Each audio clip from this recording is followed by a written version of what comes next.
ఆంధ్రప్రదేశ్ రాష్ట్రంలో గత ప్రభుత్వంలో టిడ్కో ఇళ్ల విషయంలో ఎంతటి గందరగోళం నెలకొందో అందరికీ తెలిసిన విషయమే. అయితే ప్రస్తుతం ఆంధ్రప్రదేశ్ రాష్ట్రంలో ఉన్నటువంటి టిడ్కో ఇళ్లని టిడ్కో చైర్మన్ వేములపాటి అజయ్ కుమార్ గారు పరిశీలిస్తున్నారు.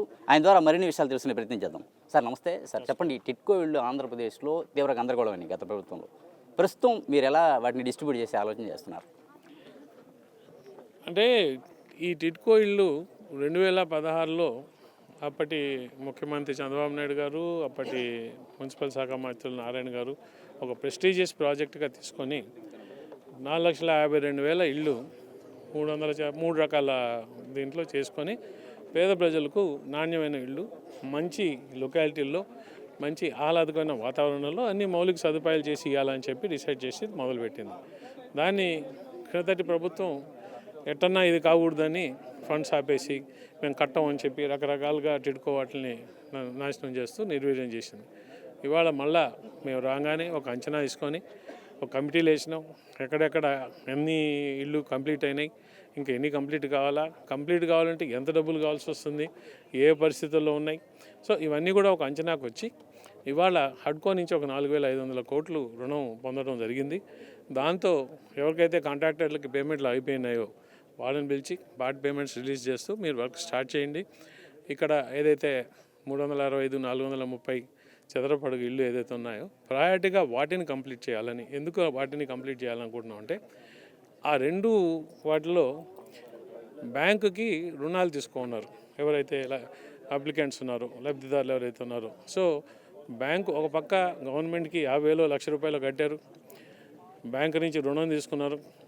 వాళ్ళు బయట ఉండే ఇళ్లలో ఇప్పటికీ బాడిగలు కట్టుకుంటున్నారు, కానీ వాళ్ళకి ఇల్లు రాలేదు. పోగా ఇప్పుడు 3 ఏళ్ళ తర్వాత బ్యాంకులు మీరు ఈఎంఐలు కట్టండి అని వాళ్ళ వెనకాల పడింది. సో ఇది అన్యాయం. ఇది నేను మొన్న కూడా ఒక పబ్లిక్ మీటింగ్లో ఉన్నా, ఇదే ఒక ప్రైవేట్ రియల్ ఎస్టేట్ వాళ్ళని కాల్ చేసి ఉంటే ఈ పార్టీకి అరెస్ట్ చేసి లోపలేసిండే వాళ్ళు ఈ చేసిన మోసాన్ని.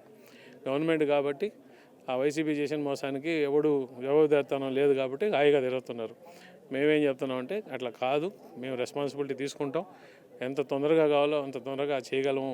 డబ్బులు తీసుకోవడం కాకుండా అందరినీ పిలవడం, ఏమేమి పెండింగ్ వర్క్స్ ఉన్నాయి, ఏం చేయాలా, పరిస్థితులు ఏంటి అని చూసి కంప్లీట్ చేయడానికి స్టేజ్ వేస్తాం. రాష్ట్ర వ్యాప్తంగా మొత్తం పూర్తి కావాల్సినటువంటి టిడ్కో ఇళ్ళు ఎన్ని ఉన్నాయి, డిస్ట్రిబ్యూట్ చేయాల్సిన ఎన్ని ఉన్నాయి ఇంకా టోటల్గా?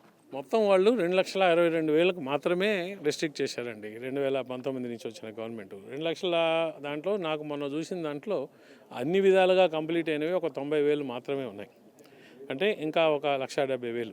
ఇప్పుడు ఈ వచ్చిన ఫండ్స్తో మేము దాదాపు 1,10,000 ఇళ్ళు కంప్లీట్ చేయాలనుకుంటున్నాం. ఇంకా మిగిలినవి కొంచెం బాగా ఉంటాయి, వాటి గురించి కూడా అవగాహన చూస్తున్నాం ఏం చేయాలని. నెక్స్ట్ ఫండింగ్ ఎక్కడి నుంచి వస్తుందో చూస్తాం. పూర్తి స్థాయిలో టైం బౌండింగ్ ఏమైనా పెట్టుకున్నారా? అంటే అర్హులైనటువంటి వాళ్ళకి ఈ టైంలోపు ఇల్లు ఇచ్చేయాలి పూర్తి స్థాయిలో, ఏదైతే 2 లక్షలకి ఈ 1.5 బెడ్రూమ్ అంటే 365 చదరపు అడుగులు, 430 చదరపు అడుగులు ఇల్లు వాళ్ళకి ఒక సంవత్సరం మా కంప్లీట్ అయ్యే టైంకి చేయాలని టార్గెట్ పెట్టుకున్నాం. మరి చూడాలా.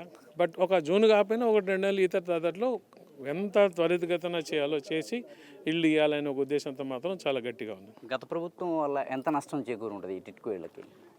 10,000 కోట్లు అనుకోండి. గత ప్రభుత్వం వల్ల తీరని నష్టం రకరకాలు.